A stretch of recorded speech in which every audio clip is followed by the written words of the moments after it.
On the Couch, together with Lately Land and Housing, is your weekly show that discusses current affairs in political landscape pertaining to housing, evictions, equitable access to land, tenure security. Today we will explore ways in which we can address spatial mismatch and the role of public transport. Assalamu alaikum and good evening. This is On the Couch, where you hear the difference.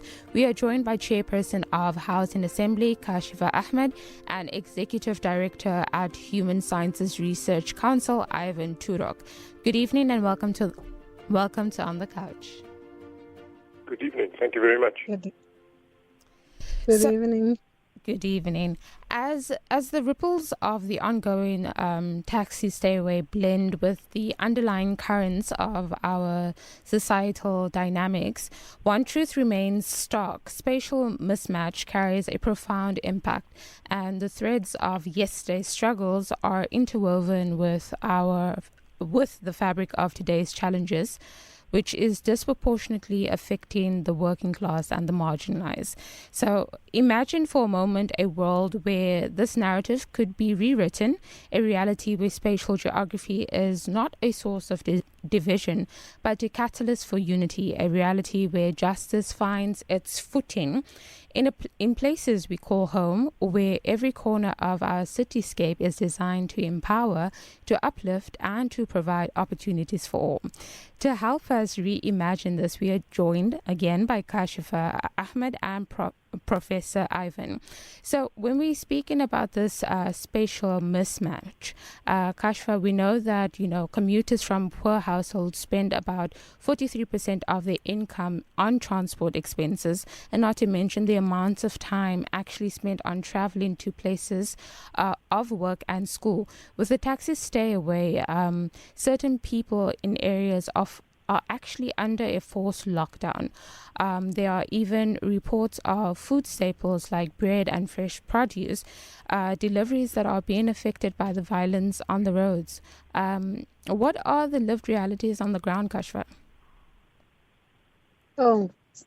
When you look in our communities now, we're spending most of our money on transport already.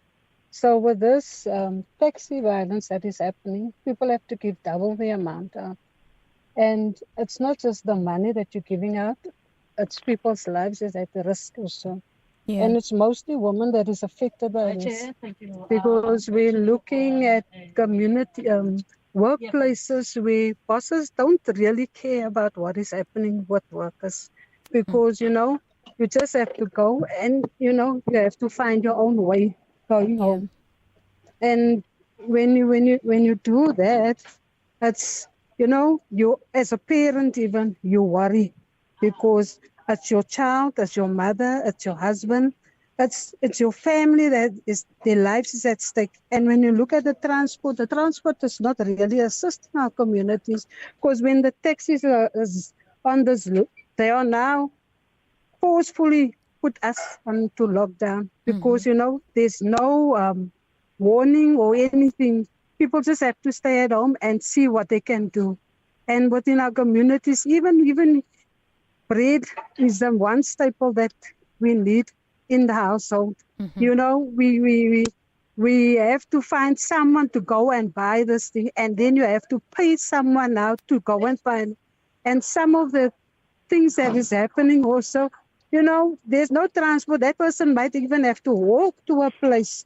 So staying in an area that is so far from the city, when you look into the city, you can see our mayor and our premier, they don't care about our community, because they are very safe and they are very relaxed, because that's business as usual in the areas. In those what areas, it's business as usual. But when you look, who's the ones that people are targeting? It's the poor and black communities.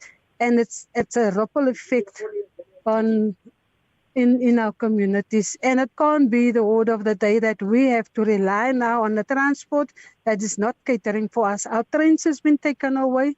Our trains has been, how long are we struggling to do that? People don't have even money to travel by bus, because once it's peak, you have to pay double the amount. But at the moment, even there's nothing. In some areas, there's buses that are going out, but yet people can't afford those bus fees. It's not assisting our community. But if we had to live closer to the city, or in the CBD, that would have assisted. You won't find people walking on the free. You won't find people laying. Some of our people have to sleep in town because it's unsafe. Our areas is so unsafe.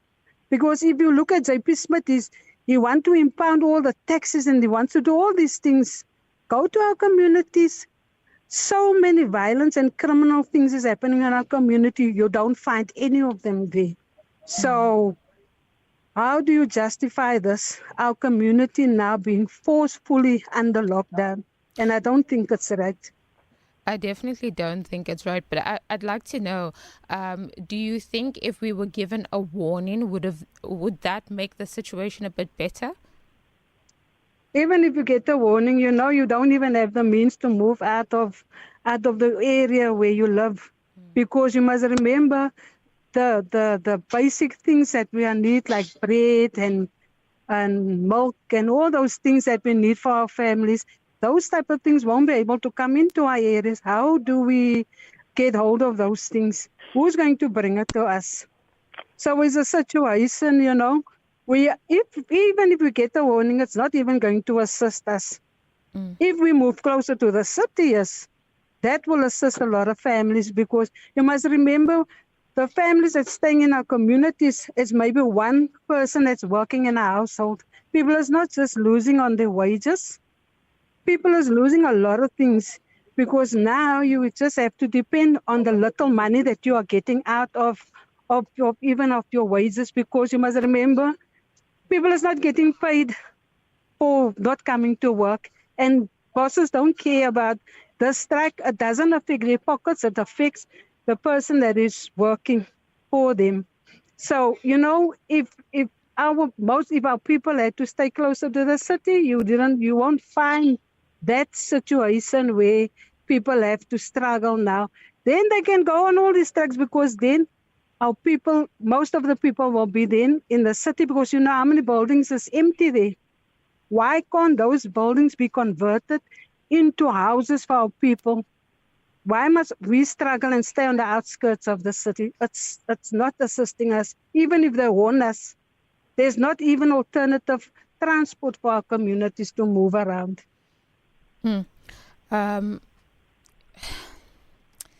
Now, the absence of the crucial mode of transportation has not only disrupted the daily routines, but also laid the bare underlying challenges that perpetuate the spatial divide. The absence of accessible and affordable transportations options during the strikes puts this on a glaring spotlight on the inadequacies of our current system. However, it is mostly felt by the people who are from the city, who are not from the city, while in the CBD business, as usual, as Kashifa has said. Now, the taxi strike is a manifestation of how spatial mismatch amplifies inequality. People who already are dealing with these repercussions of living far from economic centers are further isolated when their primary mode of transport is disrupted. And as we know, the trains aren't really available to some communities. Now, Professor, if you could share with us about your research with the UFS.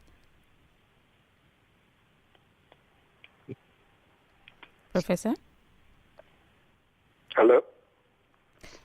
Good. Did you hear our question? Yes, it was cut off. You want me to discuss what the research says about the spatial problem? Yes. Especially in regards to the failing of the public transport system. Yes. Well, the problem is basically that our cities, and particularly Cape Town, have a very skewed spatial form. So mostly in most cities around the world, the density of the population declines the further you are away from the center. In other words, communities in the inner city are dense, and you have tall buildings and lots of people living in these very accessible places. But in Cape Town, the density is actually on the periphery of the city, in our townships and informal settlements. So it's the wrong way round. It reflects our history, of course, but it also reflects ongoing economic inequalities. And so this creates all kinds of problems. The obvious one, of course, is the long distance that people have to travel if they want to find work, and the cost of that and the time it takes.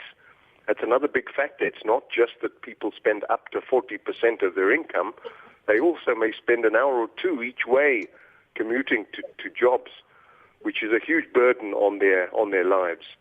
The second big problem is that there are few alternatives. There's in effect a monopoly for the taxi industry because of the failure of our rail system through vandalism and other poor management, and the limitations of the bus system means that in effect taxis have a monopoly, which they take advantage of by wielding a lot of power and making life difficult for commuters by driving dangerously, by disregarding the rules of the roads, often by cutting corners. But we also need to understand this behavior as a symptom of the challenges facing the taxi industry. It's not just the individuals who are irresponsible. It's the fact that the taxi industry is a marginal industry. The margins that these operators work under are very tight, and so they drive quickly to get as many trips in as possible. They cut corners with the maintenance of the vehicles and the licensing issues, and therefore, it's an informal sector, and it's again another reflection of the spatial geography of our city. Are you driving? So, so there are some thoughts around the whole taxi stay away issue. Some people are saying that, if taxi drivers just followed the law, just drove as regular people who use vehicles to drive, then we wouldn't be in this situation.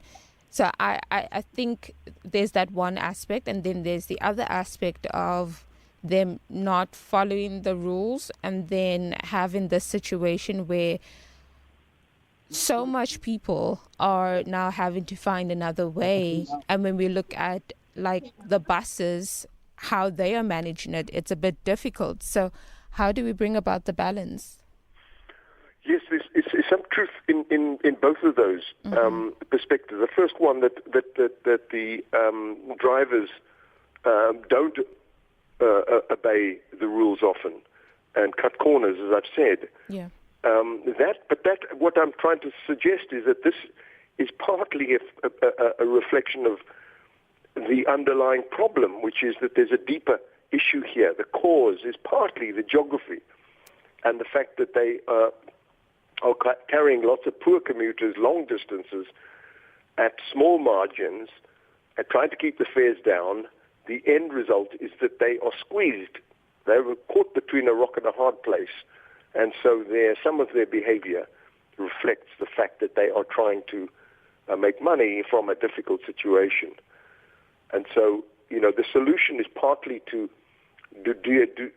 come to some arrangement whereby they agree to abide by the law, but it's also, in the long term, we also have to change our geography so that townships are not purely dependent on minibus taxis, that commuters have a choice, and the taxi industry will not be in such a powerful position that it can dictate exactly when it shuts down, and so on. So it doesn't hold communities to ransom. That requires having alternatives, and that requires, talking to the city and province and national government to get our public transport system working more effectively.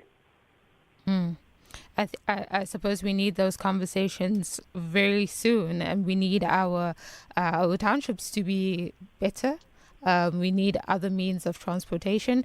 But Kashva, there's a comment here from a listener saying that she lives close to where the mayor lives, and they are also experiencing the same things the townships are going through. So she feels that it might be a one-sided from your point of view. But to just add to that, let's talk about who the Communities Housing Assembly represents and how is the taxi strike affecting these people, especially for work, thinking that it's almost like a couple of days now, going for a week. She's just one person that is saying she's staying close to the mayor. I'm sure there's enough securities and things like that is keeping them safe. So we are working within Khayelitsha, Menenberg, Leyvers, Bonteheuwel, Bahala Park. We are in northern suburbs and southern suburbs. Those are the areas that's mostly affected. So if taxis and things don't go that side, you must remember also some of the buses don't go into some of these areas. So they are making use of the taxis. So making use of the taxis, if the taxis is not there, then people have to walk. People have to walk home, and it's not around the corner. So you must remember, you have load shedding, you have unsafe areas that people are living. So how dangerous is it for women to walk there? Not even only for women, but men as well. People are getting robbed. People are so afraid, and how much trauma this put onto people. And you must remember also, our school children also, we have children that is going to school in town. They can't go to town because we want better things for our children also. Because in our community, some of our communities, it's the standard of education is not the same. So some of our comrades are sending their children also to areas where they know they will get a better education. You have to worry about that. Exams is coming up. What is going to happen to our children? The mayor and the premier is not worried because their children and grandchildren are very safe. Going to schools, there's transport, reliable, they have their own cars. People don't have the luxury of that. So in our communities, it's difficult, it's dangerous, and we just have to now comply to everything that is happening. That is just the order of the day. So when you speak about the living close to the mayor, I think there's a big difference between the mayor's place and where our community are staying. There's a comment here saying if you have 100,000 people working in Cape Town, does it mean the city must build 100,000 houses for workers? Surely this wouldn't be the way to go. We people of District 6 are still waiting to return home. And here you want the city to build houses for people who are not from Cape Town. Another comment, I'm not sure if you'd like to comment on that, Kashifa. Yes, I would like to comment on that. When we say Cape Town is for who? We all live in Cape Town. Cape Town is not for a specific group of people. Cape Town is there because we all want to live in a space where we know it's access to a lot of our workplace as a mode of transport and all these activities. Why should it just be for one particular area? Cape Town is huge. How many buildings is empty within Cape Town? Why can't those buildings be fixed? When you look at the slow pace of development within the city and even in our areas, it's not even happening. Kashifa, just to clarify, yes? We're not speaking about Cape Town as in the city. We're speaking about the CBD, right? Yes. Okay. Now, speaking about the CBD, that's what I'm saying. There's so many empty buildings also. There's pockets of land that is vacant also. There's buildings that people are occupying also. Why can't those buildings be made available for people to live in? Why should our people travel so long distance to work and back home? Why can't it also be made easier for them also? It shouldn't be a situation where we say, no, you don't stay. If you're not from Cape Town, you can't stay in Cape Town. It doesn't work like that. Because everybody wants to have an opportunity. If you say there's business within our community, it's a different thing. But what is happening within our community, there's not really much happening. That's why people are flocking to Cape Town. This is 100.4 FM where you hear the difference. We are in conversation with Kashifa and Professor Ivan. We're speaking about the mismatch of the spatial injustice in Cape Town. We continue this conversation right after this.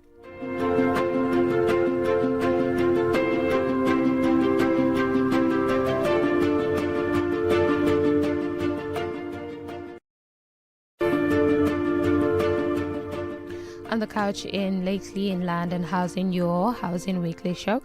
Today we explore ways in which we can address spatial mismatch and the role of public transport. We are joined by the Chairperson of Housing Assembly, Kashfa Ahmed, and Executive Director at Human Sciences Research Council, Ivan Turok.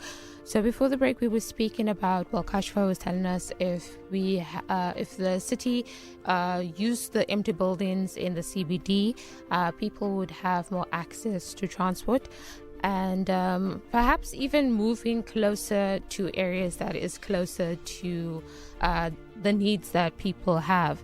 Now, there's a comment that came through saying, Assalamu alaikum, the Mitchell's Plain area is unfortunately a no-go zone.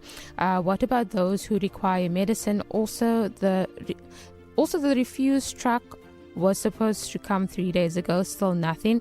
There is no availability of food items. How long will this continue? So Kashfa, of course, you being on the ground and you being with the people, these are some of the concerns.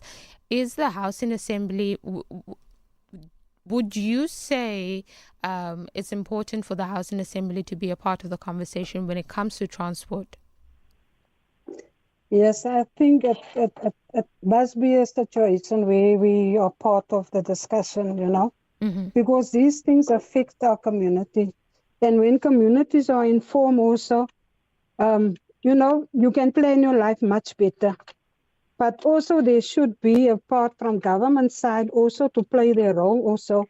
How are they able to assist communities?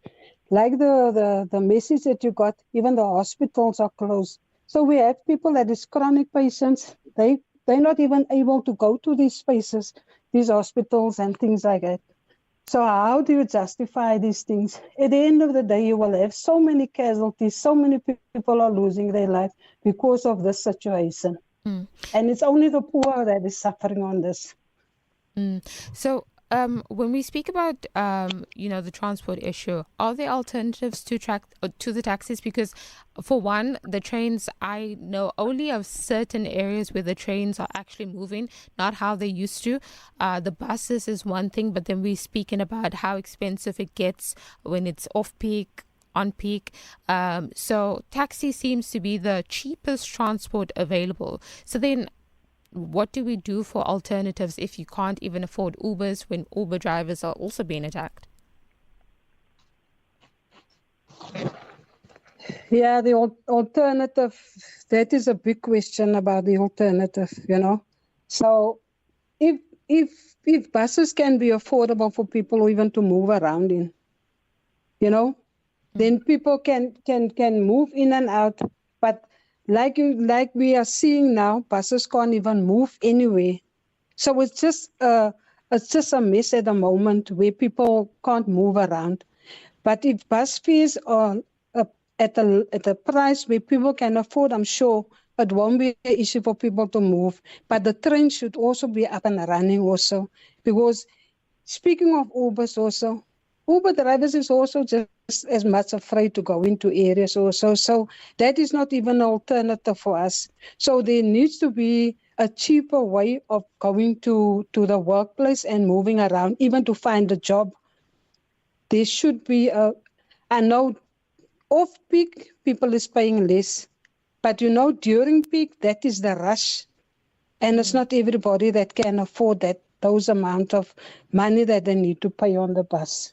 Yeah, because... So it's a sticky situation that we are in.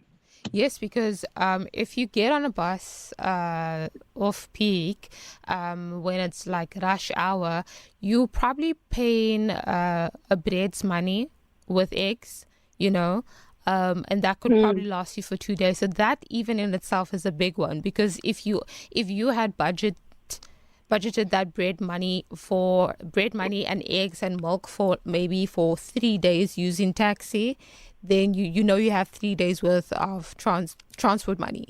But if you then use it for a bus, you have like one day, and then you have to sort of make a Yes. plan for the next day. So that's really challenging. But in your opinion, is it just a matter of fixing an inadequate, unreliable transport system to get us out of this mess, or is there much more needed? And then also, as housing activists, do you resonate with some of the issues with the law enforcement that the taxis are raising, or has your experience with the law enforcement been much better? No, law enforcement is a law unto themselves. It comes down to the same thing. They are handling us just as they handle the taxis, they are handling us as well.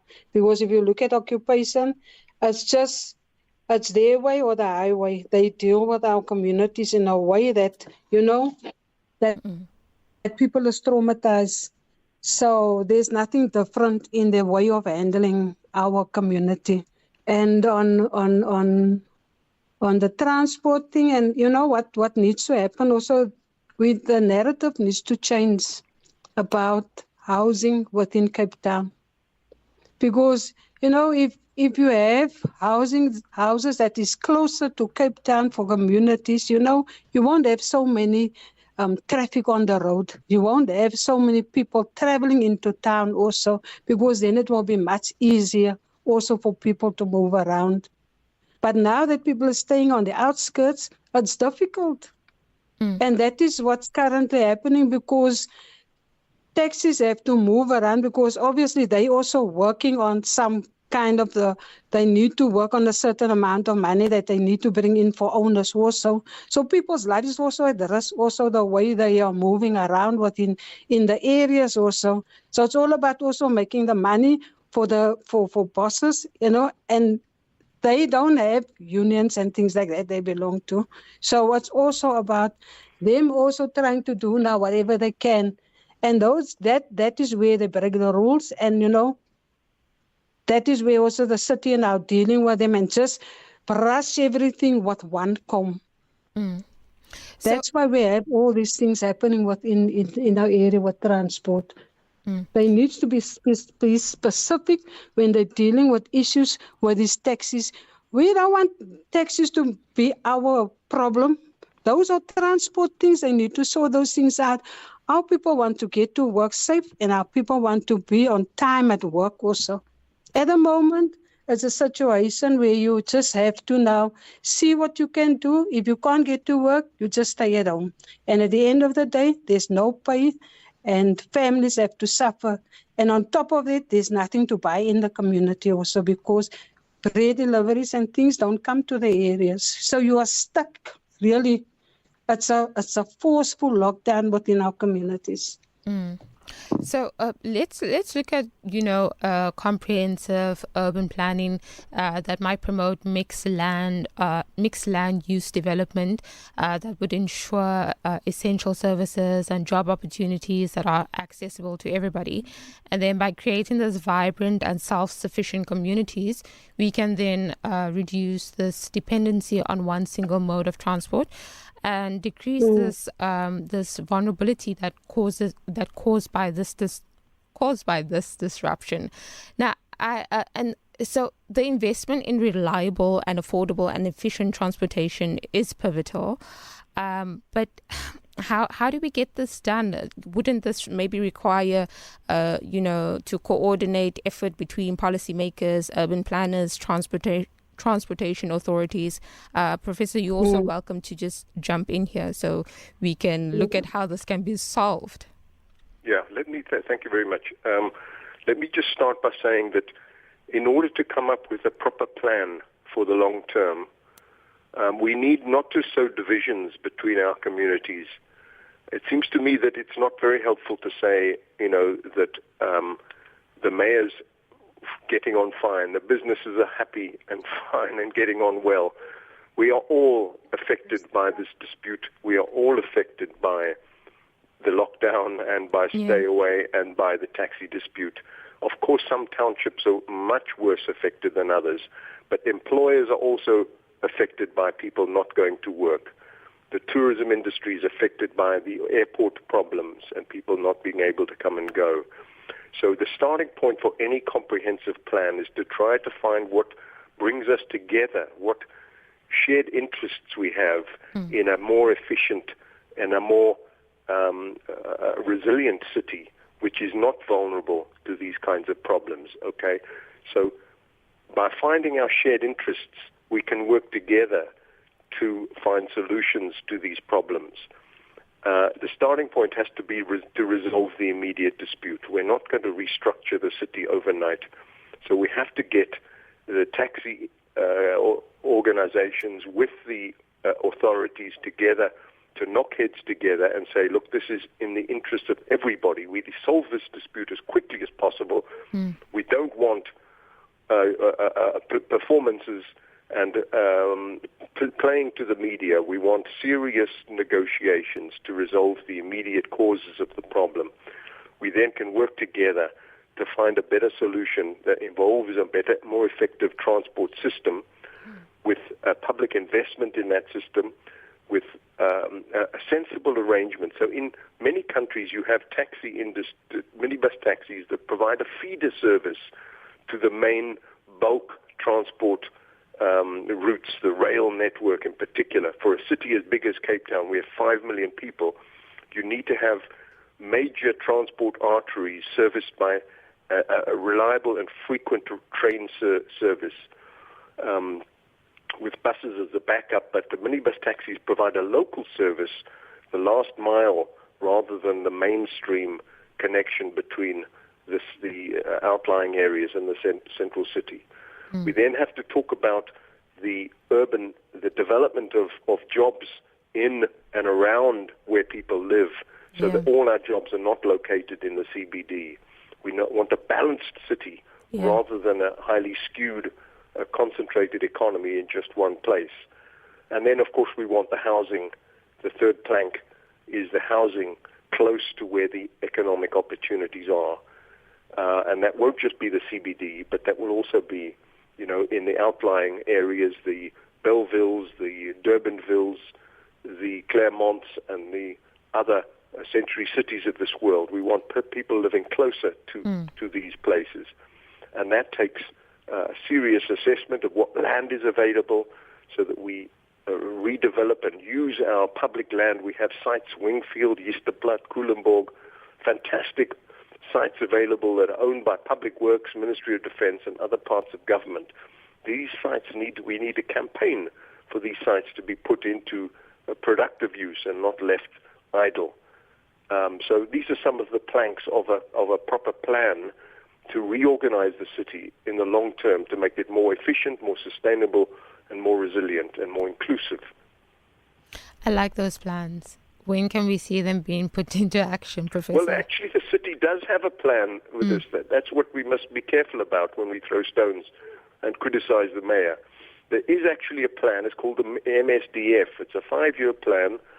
The city is working on a longer-term plan as well. We want to see this plan put into effect. It has a good plan to densify well-located areas, to improve transport net infrastructure, to provide affordable housing in well-located areas.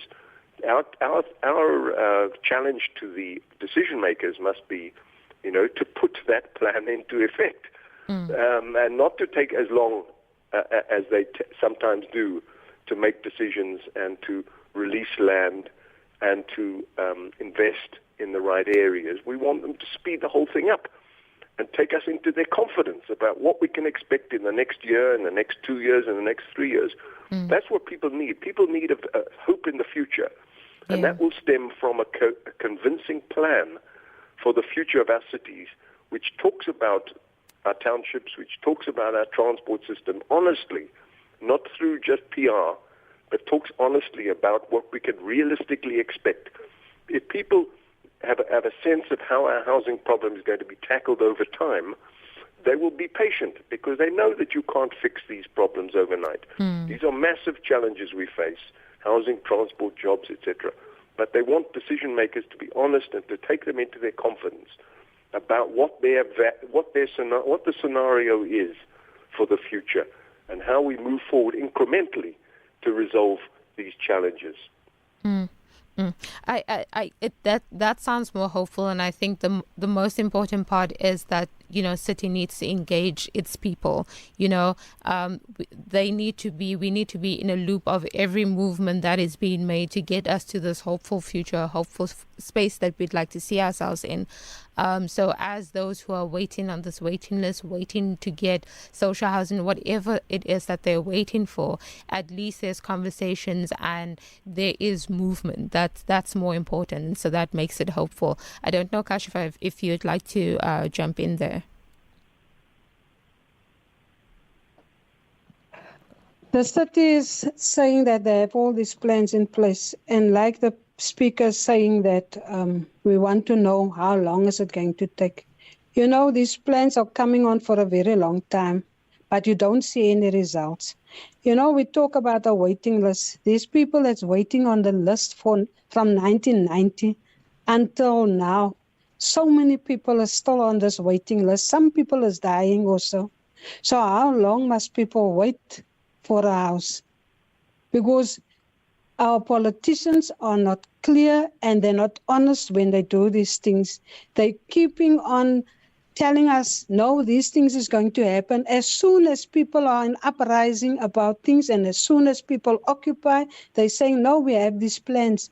But you don't see the plans materialize for people now to say, hey, there's something happening. Nothing like that is happening because, people are frustrated and people can't wait anymore. So there needs to be a thorough engagement and something needs to happen for these politicians to put these things out in place and say, this is our plans, this is what we're going to do. The plans can be there, but put it into practice. It takes forever. It's a long, long story. And how long must people wait? So all these things as a ripple effect in our communities, because that is not happening. We live in overcrowded spaces, backyards, all these things is happening. Our children are growing. We have 2 to 3 generations staying in our household. What must people do? Our housing is in a crisis. And as soon as politicians realize we're in a housing crisis, they will see that these houses are being built or whatever they are busy with, these plans of theirs will get into action. But as long as they don't acknowledge that we're in a crisis, housing crisis, things won't work out within our communities. You will have these things happening because of their failure. So, because I don't have much time left, my technician is saying I have about 4 minutes. Just have a few, I have questions that I'm going to make as one. So one is, can the city of Cape Town handle more people in it? Is it possible for everyone to live in a well-located area or well-located areas? If we have such a big housing backlog, there is no way the city could build that many overnight. What should people do while they are waiting for the government to provide more houses? Professor? Yeah, those are huge questions. I will try in a couple of minutes to give you a sense. The first one is that the city can't put up barriers to stop people moving here, right?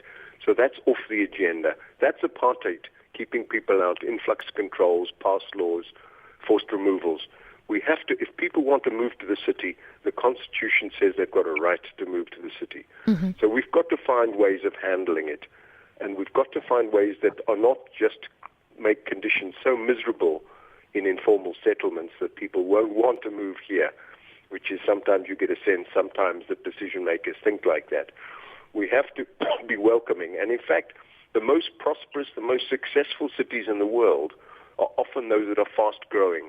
We have an input of new ideas, new skills, new talent, people who are determined to succeed in their lives.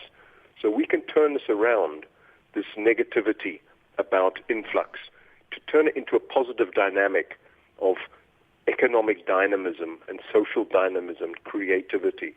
If we work with communities effectively, we take them into our confidence about the plans that we have, we can engage more seriously, and we work on these solutions together. It's not just a question of the government coming up with a solution and solving our housing problems. The problem's too big for that. We have to work together, and that will involve people themselves, and indeed it's happening in many of the townships. People are building small-scale rental housing. It's a really interesting and important and dynamic phenomenon in backyards and on small plots. We've got to work with this kind of dynamic to jointly solve these problems and resolve all our challenges, our employment, our skills challenges in this way of working together, not just seeing the government as, the enemy. We've got to hold them to account, and it's them or nothing. We've got to work on these sorts of things as stakeholders in the city. It's our shared future. We've got to do it and work together to find common interests and common solutions. I have to thank you, Professor, for that. Thank you, Kashfa, for joining us this evening. That's how we have to conclude the show. Do have yourself a wonderful evening. That was Professor Ivan speaking to us about spatial housing, the mismatch, and Kashfa from Housing Assembly also bringing her input. If you need any information about any housing issue that you have, you can go to Difuna Kwazi on their Facebook page, Twitter pages, or their website www.nu.org.za. For landlord and tenant issues, you can reach Difuna Kwazi on their housing clinic line or their WhatsApp line. You can, the number is 062-352-9372. Up next is Reflections with Ayub Ali. There's so much more in store for you on Radio 786. But from me, Assalamu alaikum wa rahmatullahi wa barakatuh.